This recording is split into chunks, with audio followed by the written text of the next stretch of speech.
97.1 The Freak. All right. Don't know who that was, but thank you very much. We are not at the Frankel and Frankel Studios today. Instead, we are at the Diamond Factory. And if you'd like to come out here, we would love to see you. Have you got coordinates over there, Mikey? Indeed, I do. 13719 Omega Road. If you find yourself on the tollway, find Alpha, head west. You'll see Omega about a mile down, hang a right, and we're right there on the left-hand side, the Diamond Factory. They've always told me that once you find Alpha, Omega cannot be far behind. Indeed. But that's just what I heard somebody say. Well, what you heard right there, Mike, was a talkback feature on the iHeart app. And if anybody listening wants to participate in the show today, you can do that. If you're listening on the iHeart app, there's a little button with a little microphone, and you press it, and you get 30 seconds to say whatever you want. Or until we determine that your stories become tiresome, whichever happens first. So don't make it tiresome. Make it good. You got 30 seconds to let it rip, and Groobs is sifting through those. And again, if you want to ask any questions directly to Greg the Hammer Williams, who's joining us right now, or Mike Rhyner, or Danny Bayless for that matter, who's been part of their previous show for a very long time, you can do that at DownbeatDFW. That's our Twitter handle. And we're going to have Fax Fodder Online Edition later in the show. And we're going to fire off some wild questions. Again, we're going to have a good time at 5 o'clock. We're going to talk some of your favorite memories, Greg, pranks, whatever's on your mind, some of the good times. But you can't tell the story of y'all's two relationship without the downs that coincided with so many of the ups. And we kind of just did that in the last second, talked about at the beginning how you guys first met, got together, started working together. But the truth is this story, hopefully does have a happy one at the very end, but for a long time it didn't have a happy ending. So I guess my first question is, after getting along so well, having so much success, do either of you remember or know the first seeds of not getting along, of some sort of fissure between the two of you, or how that presented itself on the show? Well, Ron's would have to answer that because I was too stupid to know I was doing anything wrong. I was just walking around in a stupid fog, of making bad decisions and just doing everything bad. So I don't know the moment. I don't know the moment either, but the best thing I can say about that is that there is, when we started out down this road, I tried to ask myself every kind of conceivable question I could come up with. All the if-thens, or what do you do when this happens? What do you do when that happens? If this guy leaves, what are you going to do about it? If that guy leaves, what are you going to do about it? I tried to come up with every possible scenario that I could find, but there is one scenario that I didn't come up with. One thing I didn't think about, and that is, what are you going to do if this thing goes off the charts successful and is a groundbreaker, and the next thing you know, everybody turns into something that they never imagined they would? And that was what happened. And to a very large degree, that was one of the things that led to the end of it, I think. Do you agree with that? Oh, Do you yeah. think your success led to ultimately what ended your relationship? You can include athletes in this, and I'm not saying that I'm an athlete, but you could include me in a person, one of the worst persons to handle success in the history of DFW. I didn't handle success at all. Do you think that what led to the dissolution of the show, and we're talking about, you had a pretty difficult time with some substance stuff and trying to, subsequently cover it up, which to a lot of people that were around you was probably worse than the actual troubles that you were going through. But do you feel that was a thing that you were predisposed to? Do you feel like it was a genetic thing that all you needed was the means to facilitate kind of feeding those demons that were already there? Were those demons always there, or was it just like, now I've got a lot of money, people know me, I've got this this persona that I put out there? Did you feel like you were becoming that you had to live up to that persona? I don't know. Do you feel like any of that stuff was already there, and just because you then had the high profile, the notoriety, and the money, that it just made it easier to feel like you could just get away with being bad? Oh yeah, I definitely thought that. Right. I definitely thought that. And I guess I'm wondering did you always feel like those demons were there? You just needed almost a false safe place to explore them. no, and you know, I've gone through a lot of therapy, you know, Yeah. and rehabs and all that. And the one thing I learned is you either have the addictive gene or you don't. Right. You either have it or you don't. And I have it, but I didn't know it. I didn't know that I was easily addicted. You know, I didn't know that for the first part of my life I was addicted to food. I was eating too much food. Well, I knew you back then, and I could have told you that. I know it. Probably a lot cheaper. This is a But, you man know, that claimed to but, be you know- able to eat 10 Whataburgers. That's a problem, right? Not to make light, but go ahead. You can carry on with what you were saying. You found that you were addicted to food, and you had that. Because I'll tell you. No. Looking back, I could see that. So then, you know, it became the drugs, and you know, before you know, you never know it before it gets a hold of you, and when it finally gets a hold of you, it's too late. That's when you got to do something drastic to get right. And you know, I was doing what I spent my whole life doing, and that's trying to be somebody that I wasn't. I was trying to be that. And looking back, I tried that my whole life. You know, and then I got to the point where, boy, look what I can make myself into. Boy, I can make myself into this or that. And I just fool myself. Yeah. Yeah, just fool myself. So you think the drugs were the biggest problem that ultimately led to it? I know Mike says that sort of manifested itself into lying and not telling the truth. But it's rooted in drug use, right? Yeah. It was. I got caught up with the, you know, stupid Highland Park jet setters, you know, and you know, I was at a party one night and somebody breaks out the Coke, and I'm like, God, I hadn't done that in 20 years. Let me try that. Addictive gene. Here it comes. It only takes one time. Is it pretty much that simple? Yeah. I mean, you dabbled when you were very young, as many do. Then no real interest in it until one day. Just a one of many, you know, unwise decisions that I made. And I know you wouldn't know, Mike, the exact day that you're referring to or when it was, but I mean, is that essentially what you now believe is what led your, you know, downward spiral, I suppose, at least in the eyes of Mike, and what led to the end of the show? It had to have been that? Sure. I mean, it was a part, but there were a lot of other things that I was doing, you know, that just wasn't right. You know, I was doing things that weren't reflecting well on the station, and, you know, I was at the point to where, hey, if I don't get caught, I'm not really doing it. Mike mentioned yesterday, sort of, and I don't want to put words in your mouth, about how you didn't want the show to stop because you guys were a success. And Mike, I think, said, I don't know if this show is a success without Greg Williams as part of it. So he may have, you know, allowed you a more leash to ultimately get yourself into more trouble in hopes that this thing would resolve itself. Do you think that's the case? No, because I know Rhynes. I don't think that he would do that. Am I right on that, Rhynes? I don't think that you would. I would have done anything to save you. I totally believe that. And I would Totally. I don't know if the way it ended was at the last straw for me. I probably could have gone on, but by then I just had it, because there was so many things that were led to by all that. Number one, I couldn't get a straight answer out of him. Number two, I couldn't get an honest answer out of him. Number three, he didn't listen to what I had to say anymore.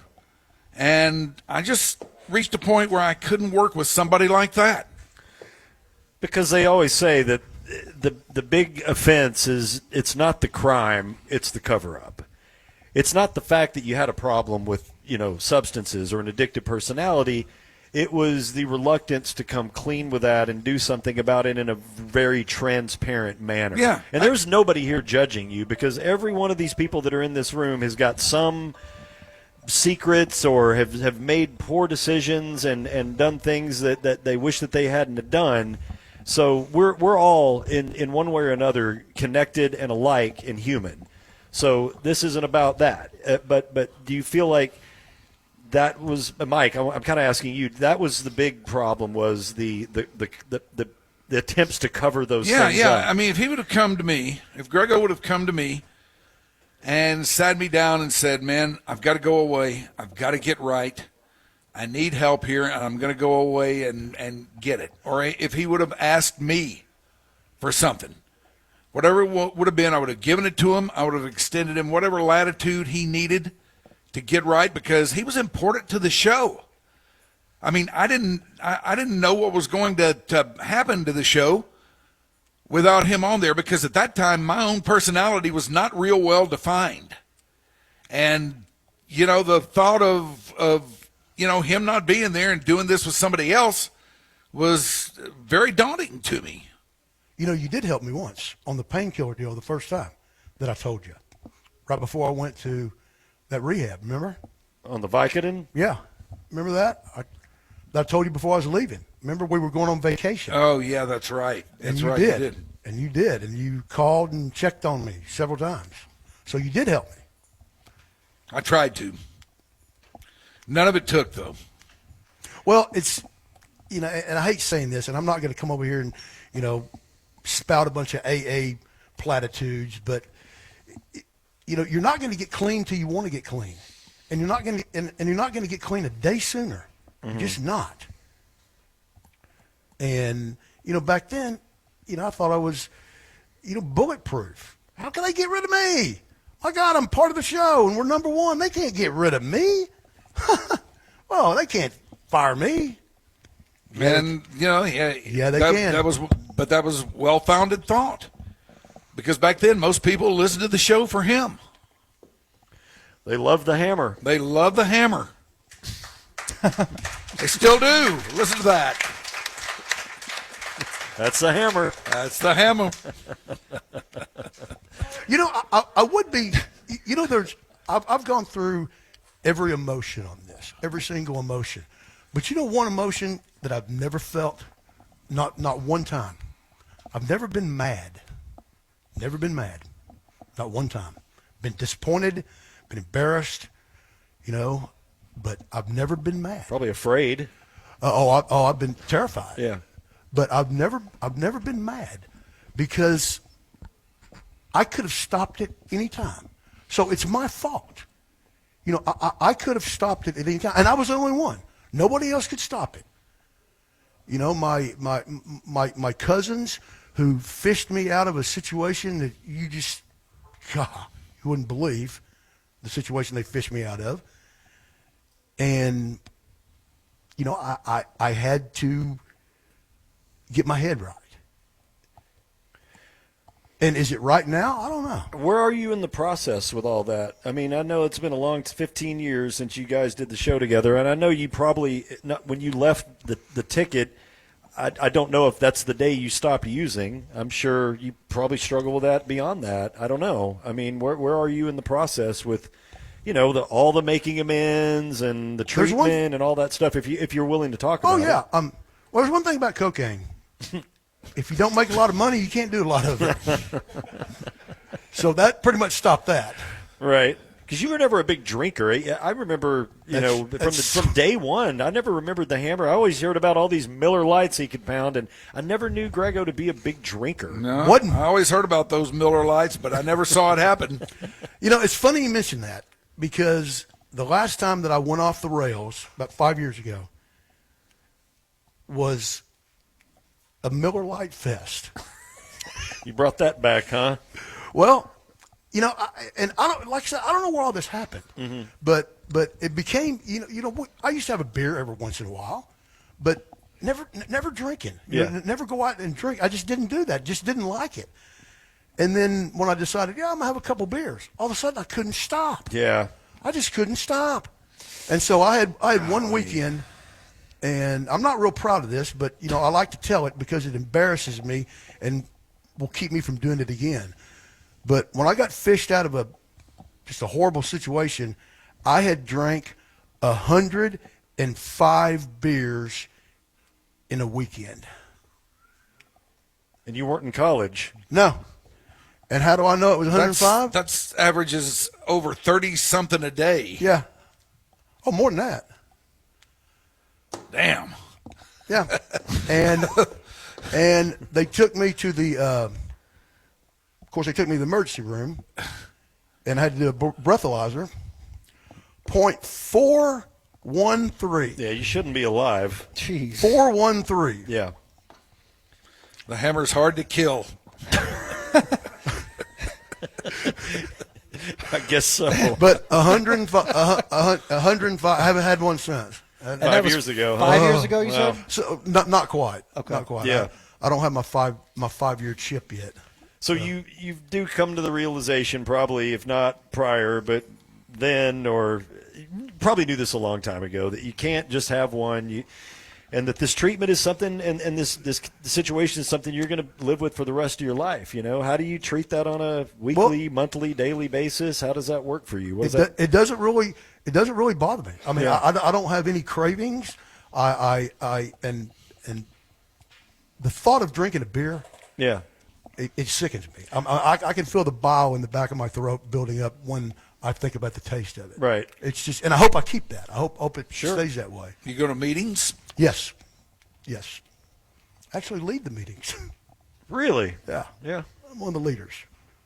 All right. I've never seen him there. Go Yeah, all you the time. go regularly. I was- in and out. I tackled the guy that stood up and pulled out a gun at a meeting. Go on. Yeah. Talk more about that. Yeah. You can't throw that out there and just stop. Some guy and he was so drunk. Oh God! At the meeting. At the meeting. I Yeah. thought you had to send them home You if can- they were tanked. You do, but you did. Nobody knew he was drunk at the Okay. time. And he started trying to talk, and he couldn't talk. And they said, "Hey, man, you're gonna have to leave." He goes, "I'm not leaving anywhere." He reached in. I thought, "Man, is he pulling out a gun?" Pulled out a gun. I'm like, "No, it's a phone." "No, it's a gun." Yeah. And so me and this other guy just kind of tackled him a little Disarmed him. bit. Yeah. Yeah, that's crazy because I think back to you. Greggo's always been. I don't know if obsessive compulsive is the right word, but But it's definitely but the I right think word. That's let me- perfect. Let me ask you this: the addictive behavior, I think it can kind of conflate with that stuff too, because when you get into something, you obsess and collect all of them. Like there was a time where Greggo was into lunch boxes, like vintage kids' lunch boxes, and these things would show up at the ticket from eBay. Like 4 or 5 of them every day, and it'd be like, I got this one. It's peanuts. This one's emergency and Adam 12, and this one's this one, and this one. And then once that thrill of getting it in the mail and seeing that you had possession of this, it was like, well, where's the next one? Where's the next one? Where's Yeah. the next one? I never felt like you enjoyed having that. I never that did. one thing. It was just like put them in a stack. I never did. but there's more, and then you get tired of that one, and then it was. For a long time. It was firearms. I mean, you had a ton of stuff. Now I still have those. Well, I mean, probably not as much as you used to. You know, Probably more. Oh, wow. How many you got? I'll tell you. Come on.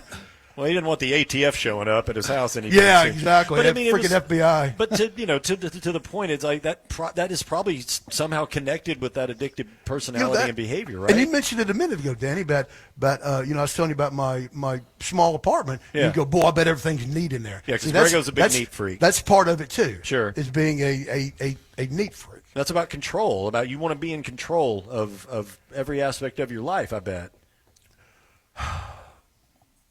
I might want to, but boy, I sure have done a poor job of it. Yeah, that's probably the juxtaposition of having that gene, and then It's you normies have y'all are lucky. ain't nobody here a normie. You normies are lucky. But you feel good these days? I feel. I mean, Yeah, other than I'm being good. tired, I'm an army. normal, a normal okay. person. Normal people. Yeah. Like 10% of the people in the world are like me. I mean, you ain't talking to me, that's for sure. 90% of the It's people are people like that you. listen to Norm. Okay, then in that case, yeah. But yeah, Ron, answer your question. I go to the meetings. I do they help? Yeah. I mean, they help me. Do I believe all of it? No. I don't believe all the stuff in there. It's probably the accountability to other It is. people is a big part of it, right? It's just something that I have to manage downtime. I can't be sitting around thinking too much. And so, a lot of times when I feel like that, I'll go to one of the meetings. Do you go sporadically, or do you go if they're having one? Are you there without fail, or what? There's four places I go to, and I probably go on an average 2.5 times a week, maybe three times a week. But no, okay. I went every day for a while. I mean, I went to a meeting 100 and something days in a row when I got out of rehab. Yeah. I mean, they want you to go, 90 and 90, 90 meetings in 90 days. Mm-hmm. Do you get to a point where you feel like you don't need it anymore, or what happens? No, you're always recovering. You're never recovered. Yeah. You don't. No. I've.